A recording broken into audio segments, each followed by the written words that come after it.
അപ്പോൾ ഇന്ന് എനിക്ക് 2-3 ഗസ്റ്റ് ഉണ്ട്. എൻ്റെ അച്ഛൻ്റെ പെങ്ങന്മാരും പിന്നെ എൻ്റെ ആങ്ങളെയും. അപ്പോൾ ഇന്ന് ഞാൻ ഇന്നലെ കല്യാണത്തിൻ്റെ ക്ഷീണം കാരണം ഞാൻ വൈകുന്നേരം ഫുഡ് ഉണ്ടാക്കാന്നെല്ലാം വിചാരിച്ച് കിടന്നുറങ്ങിപ്പോയി. നല്ല തലവേദനയായിരുന്നു. അപ്പോഴാണ് ഫോണ് സ്വിച്ച് ഓഫ് ആക്കിയിട്ടാണ് കിടന്നത്. അപ്പോൾ വിളിച്ചിട്ടൊന്നും ഞാൻ അറിഞ്ഞില്ല ഇവർ വരുന്നത്. പെട്ടെന്ന് കണ്ടുമുട്ടിയപ്പോൾ ഭയങ്കര ഷോക്കായിപ്പോയി. ഞാൻ വെച്ച് ഫുഡൊന്നും ഞാൻ ഉണ്ടാക്കിയിട്ടുണ്ടായില്ലായിരുന്നു. അതുകൊണ്ട് ഞാൻ വെച്ച് ഫുഡ് പാർസൽ വാങ്ങാം. അങ്ങനെ നമ്മളെ അടുത്ത് തന്നെയുള്ളൊരു ഹോട്ടലിൽ ഫുഡിനെ വിളിച്ച് പറഞ്ഞ് അങ്ങനെ അവർ ഭക്ഷണം കൊണ്ടു തന്നു. പൊതിച്ചോറ് നല്ല സൂപ്പർ ഭക്ഷണമായിരുന്നു. അങ്ങനെ പച്ചടി ഉണ്ട്, പിന്നെ ഒരു സാമ്പാർ, മീൻ കറി, പിന്നെ മീൻ പൊരിച്ചത്, പിന്നെ ഒരു വറവ്, പിന്നെ ഒരു അച്ചാർ. നമുക്ക് കുശാലായി.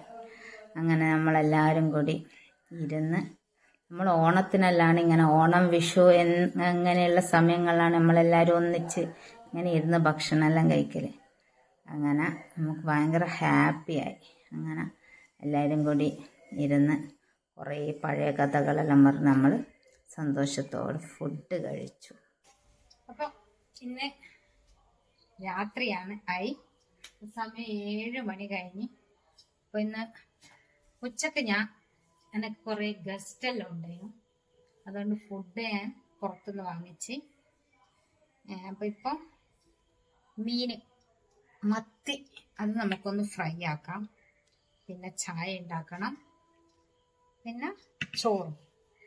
അപ്പോൾ നമുക്ക് മീൻ ഒന്ന് വറുത്തെടുത്തിട്ട് വേഗം വരാം. അപ്പം അങ്ങനെ ഇത് ചൂടായിട്ടുണ്ട്. ഇതിലേക്ക് നമുക്ക് വെളിച്ചെണ്ണ ഒഴിക്കാം.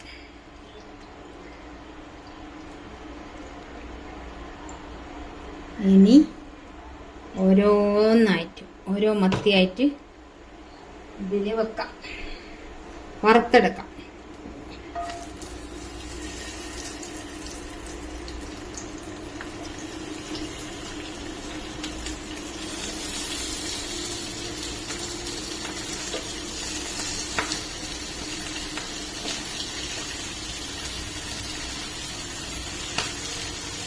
അപ്പം ഇങ്ങനെ എല്ലാ മത്തി ഫ്രൈ ചെയ്യാൻ വെച്ചിട്ടുണ്ട്. അത് വേഗം ഫ്രൈ ആകുമ്പോക്ക് ഒരു കട്ടൻ ചായ ഉണ്ടാക്കാം. കട്ടൻ ചായ റെഡിയായി.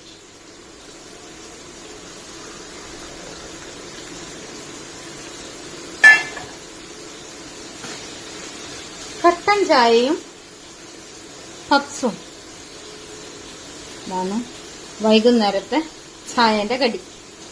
നാളെ രാവിലേക്കുള്ള ബ്രേക്ക്ഫാസ്റ്റിൻ്റെ ഇതാണ് ഇഡലിക്ക് വേണ്ടത്.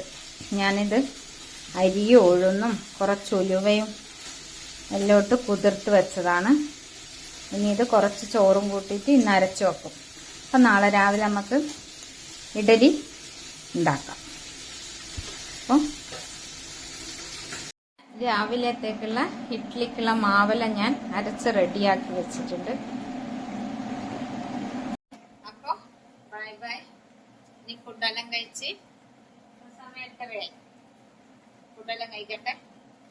അപ്പോൾ അടുത്ത വീഡിയോ ആയിട്ട് നാളെ കാണാം.